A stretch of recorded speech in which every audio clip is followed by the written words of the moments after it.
Hi, I'm Kamin Kanan. Welcome back. Uh, we are talking about the certificates and documents that are required to be carried on board ships, merchant ships, particularly with respect to container ships, based on various conventions. By the way, my apologies, I could not complete this on time because I was held up the last few months. Okay, so the certificates and documents that are required to be carried on board ships are very clearly defined by way of the IMO circular that I talked about last time. That is an MSC circular. One number is 1646, issued on 27 June 2022. I hope this is the last one, the latest one. Um, this talks about all the ships. Yeah, it's not alone container ships. It talks about various documents and certificates that are to be carried on board as per the IMO convention. Now, there are beyond this, there are a lot of other certificates and documents that are required by other conventions, such other organizations such as WHO, ILO, and then International Telecommunications Union, etc. Okay, first we covered in detail about various conventions. We went from SOLAS, we started from SOLAS, and then we covered load line, MARPOL, MLC, STCW, REX convention, ballast water, um, CSC, COLREX, etc. And we also did uh, some of the topics on insurance, such as P&I cover and hull and machinery cover, and the cover document that are required to be kept on board. Then we compared the Solas and Marpol, and then we realized how both of them constitute two strong pillars of the maritime industry. Not to belittle any other conventions such as STCW and others. They are also very much there for our for efficient operation of ships at seas. Okay, so the certificates and documents that we covered. Before going into that, we understood some basic terms such as under the IMO. Okay, United Nations have got many bodies, special agencies they are called. There are IMO, International Maritime Organizations, WHO, UNCTAD, Food and Agricultural Association, then you have World Wildlife Fund. So there are many agencies. Merchant trade comes under IMO, as well as a few others, ILO, and a few others. Okay, right. So we went through the basic terms, which they keep repeating in Solus as well as Marpol and elsewhere. Yeah, what are they? They talk about organization. Organization is all this IMO, ILO. And then FAO, UNESCO, etc. Then they also talk about administration is nothing but the countries. Administration, in our case, is the government of the state whose flag the ship is entitled to fly. Okay. Contracting governments are the governments which are signatories within the United Nations, and the recognized organization. So we talked about recognized organizations are mostly nothing but the classification society, and they can be different also under special circumstances that we covered earlier. So on and at the end of these conventions, I told you last time that I'm left out with one to finish off the series of this talk, and that is well, I will read out what I have written here for the last one. Okay, so having built, maintained, and operated as per all above conventions and requirements, which in turn contributed to great global trade and our good lady weathering storms and calms. Okay, the time has come to send off her to her final resting place by a way of safe disposal and donating her organs. Okay, so there was an important convention which came into it because of the very irregulated uh, industry of breaking ships. Okay, the convention is called Hong Kong International Convention for the Safe and Environmentally Sound Recycling of Ships, 2009. So before we go on to this, what did we cover so far? So we understood the definitions, and then we went on to do the conventions and what are all the certificates that are required as per this convention, with respect to always going back to the MEPC circular. Okay, and then we covered the circulars as well as the flag state. How flag state play is the final go to. That's the buck stops there with the flag state. So the ship carries documents, certificates as required by this MSC circular, as well as the additional ones that are required as per the flag state, which I showed last time as part of, for an example, for a Hong Kong flagged ships. What they have a merchant shipping information note, which details their own requirement of the mandatory documents, certificates, and publications, as well as the recommended ones. So basically, we carry all of them on board. Yeah. So this is efficiently enabled by the company, usually the HSEQ department, as well as the technical side, so that we operate smoothly. Okay, now beyond that, there are a lot of other certificates and publications that are either that could be part of the SMS. So if it is part of SMS, again, flag state says yes, they are part of the mandatory certificates and documents, or they may be required for an individual port of call of an individual country. Okay, so how best to be prepared for this? Yeah, usually when we get the voyage schedule, usually on container ships there are on a long-term schedule.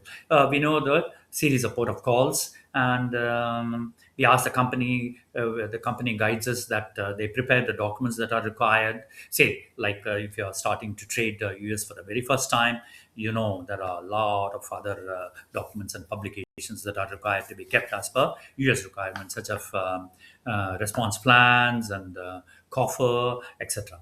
So likewise, passing through the Panama Canal and Suez Canal require their own certification and booklets, as well as going to GCC countries, booklets required as per that. So these are all the additional things that are required as per the individual country. Okay, who best to go to? The best place to go to for all these is, as you know, the company, and in the company, the HSCQ department. Yeah, so they will guide the ship. That the public, they prepare the publications, they get it certified, they get it audited, and then they provide this on board. All said and done. So if there is any time that we need to call a port, which is very different and which is not there within any of our this thing, and we would like to know more information, the first person that we should go to is the agent. Yeah, get in touch with the agent, and he's the guy who can guide us well on the documents and publications and the certificates required for that, any specific ones required for that particular port of call. Okay, so this is mandatory, no matter. So we would have done. I think we should practice this as a general thing, that no matter we would have called the port a number of times, but if you are coming back after a period of time, after a different schedule, we should always go and make sure that all the ones that are required are current and valid, so that we make a smooth port of call. So this is a fundamental requirement for the ship staff, and this cannot be delegated to anybody else. Okay, right. So that is those are the few pointers on the ones that we covered so far. Um, well, these sound, they all look like there are too many things to be done. Yes, but there is a free flow to it, and there is a continuity. It's not that suddenly I go on board and then I have to start digging in everything. No, people do wonderful job. Ship has been running for some time, and these are all kept updated regularly. It's a real time thing, and the fact that worldwide you can see the footfall of the merchant ships trading all over the oceans without much trouble. Yeah, credit goes to all the seafarers, all the support staff ashore, and without much ado about too many of our achievements, I will go to the last one. Okay, what is the last one? So the last one is to send off our good lady, so that um, we do we do consider disposal of her in a very ethical, environmental friendly way, so it benefits us in general. Okay, how does it achieve? Okay. I have written a couple of pages on this, mostly taken out of the IMO website. I would like to read out a few important pointers on this. Okay.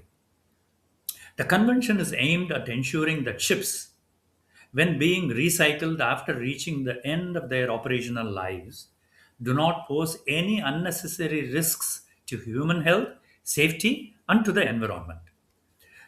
So the Hong Kong Convention addresses all these issues. Okay, so because the ships carry a lot of hazardous materials, uh, that could be asbestos, heavy metals, hydrocarbons, ozone depleting substances, and others. Yeah, ships to be sent. I believe this is what happens when the ships are to be sent now. Up enforcement of this convention and post enforcement. This is what is followed before the ship is sent for recycling. So they must have a. We must have, as per this. I will read out exactly what it is. There, ship will be required to provide a ship recycling plan specifying the manner in which each ship will be recycled depending on its particulars and its inventory. Parties will be required to take effective measures to ensure the ship recycling facilities under their jurisdiction comply with this convention. So, so it was a very disorganized sector, I believe, be it in India or in Taiwan. I think it started in Taiwan shipbreaking yards, and then it was carried for. It's being carried forward in a very big way in Gujarat coast and also in Bangladesh and Sri Lanka. Okay, so um, it's very so. What does the convention want, and what do we maintain on board to make sure that not alone the hazardous materials which are inherent, inbuilt with the equipments, other things on board which are recorded and maintained. We also receive a lot of stores. We go to dry dock. We receive spare parts. Yeah, so it is incumbent on the vendor to provide detailed information as to the composition of any inbuilt hazardous material, such as like what, like cadmium, lead, asbestos, hydrocarbons in the case of hydrocarbons, or yeah, or ozone depleting substances when receiving gases and other things. Okay, so how does it benefit? Yeah, once we understand how it benefits to the society at large when the ship is broken, what happens to the material parts and things on board, and then we realize how important it is that we should follow up. And it is a very big task to follow through all the purchase orders, and then to keep a track of what is supplied and what is not supplied and other things. So generally, like in the last company I served, they there is a vendor. They subcontracted it to the vendor. They provide them all the POs, all the things that are undertaken on the ship to supply the ship, and they analyze with the vendor, and if there is any hazardous material, they include it in the inventory of hazardous materials. Now, to understand why this is required and how this benefits the society at large, I will read out exactly from the IMO. This is as per the IMO page. Okay. Yeah. So, guidelines were developed by the Maritime Environment Protection Committee. The guidelines noted that in the process of recycling ships, virtually nothing goes to waste. The materials and equipment are almost entirely reused. Steel is reprocessed to become, for instance, reinforcing rods for use in the construction industry or as corner castings of the containers themselves. Yeah, ships generators are reused ashore. Yeah, so batteries find their way into local economy. Hydrocarbons on board become reclaimed oil products to be used as fuel in rolling mills or brick kilns. Light fittings find further use on land. Furthermore, new steel production from this is important, yeah, okay, this is interesting, yeah. So new steel production from recycled steel requires only one third of the energy used for steel production from raw material. Okay, what does it mean? Recycling thus makes a positive contribution to the global conservation of energy and resources, and in the process employs a large, if predominantly unskilled, yeah. So in the brickyards and all, they are unskilled labor workforce. So we must protect them. We have to have guidelines to safeguard their welfare. Okay, so properly handled, all these things when properly handled, ship recycling is without question a green industry. This is what is recorded. Recycling is a very green industry. Everything, nothing goes waste. Okay, so what do we have for this? Yeah, so vessel has a huge list of inventory of hazardous materials on board. It's a huge list. Yeah, inventory of hazardous material. And part one, there are two parts to it. Yeah, issued by during the delivery of the vessel, it is issued. Yeah, that is kept on board. It's a surveyable item issued by the classification society on behalf of the flag state. Yeah, the buck stops with the flag state. The ship is controlled by the flag state. You fly the flag, you come under the flag, you comply with all the rules and regulations that are under the flag. Okay. Vessel has a statement of compliance on inventory of hazardous materials. It is called IHM HKC. So statement of compliance is there, one for that, and one for European Union mandate. European Union mandate have got their own guidelines that specific format that has to be maintained. Yeah, all the inventory of hazardous material. Part one is usually from the shipyard, and the statement of compliance certificates are issued by the classification society on behalf of the administration. It's a thick volume. Sometimes it is called a green passport, green book. So various class societies call them in various different ways. So fundamentally, this is what it is. Yeah. So it helps to organize in a methodical way to record and keep a continuous onboard monitoring system, so that when the lifespan of the ship comes to an end, it is sent for sent to the shipyard for scrapping, breaking, and it's don't we should not call it scrapping and breaking. We should call it recycling, because this beautiful lady is donating most of her organs for the goodwill of the other industries. Okay, yeah. So the recycling yards will be required to provide a ship recycling plan specifying the manner. This is what I read out at the beginning. So the yard has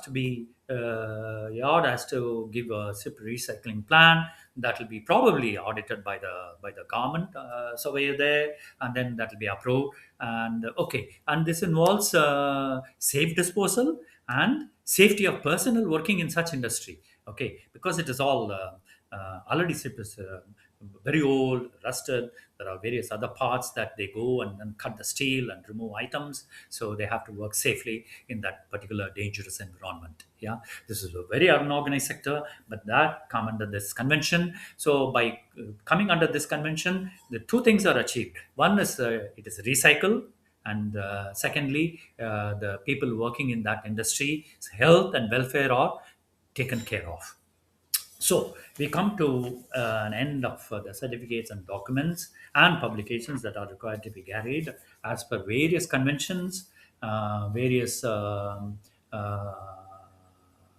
port state requirements, yeah, and with excellent coordination between office and ashore, we are able to carry forward this in a very seamless, very beautiful way, and uh, it looks like almost like automatic. Yeah. So beyond this, we carry all crew documents, passports, cdcs. They have to be carefully kept and then maintained, monitored, as well as the crew documents under STCW convention. Okay. Thank you, gentlemen, for joining me on these lectures. It was a pleasure to share a few of my things that I experienced on board various ships. I've also written a paper on construction, subdivision, stability, interpretation, and understanding for us. What is the aim of this paper? Is the aim of the paper is to understand the requirements of intact stability and damaged stability data as given in the approved manuals, so that we can use them effectively. Yeah. And it is also to understand the assignment of load lines, so that we are better informed of the structural strength of the vessel, which will reinforce our views on effective maintenance. Bottom line is effective maintenance. Once effective maintenance is carried forward as per all these requirements, the ship can function smoothly, beautifully, and it's not alone our efforts, it's efforts of both shore and ship staff. But the ship staff has got a lot to answer. They are in a very dynamic environment that keeps changing all the time. So it's a challenging one. Wish you all the best, and I catch up with you soon on the next topic that I showed you just now. Um, so my one last suggestion is, all these certificates and documents are kept there on board each vessel. All the publications are there on board each vessel. As junior officers, that when we prepare, we not alone we serve on board, we need to come ashore to upgrade ourselves, um, complete all of our competency certificates. So instead of, when we come ashore, it's very difficult unless we go to a college and sit down in the library. Of course, we've got wonderful colleges to catch up with. Yeah. But when we are there on board, it is there 24 hours with us, all the certificates and documents. And then yeah, when youngsters, when you get a chance, you can approach chief engineer or master. They'll be more than glad to brief you on all these things. Anyway, once again, wish you all the best. And these are challenging times for merchant seamen. There are so many things happening around the world. I wish you all smooth seas and fair weather at all times. Bye. See you next time. Until then, bye bye.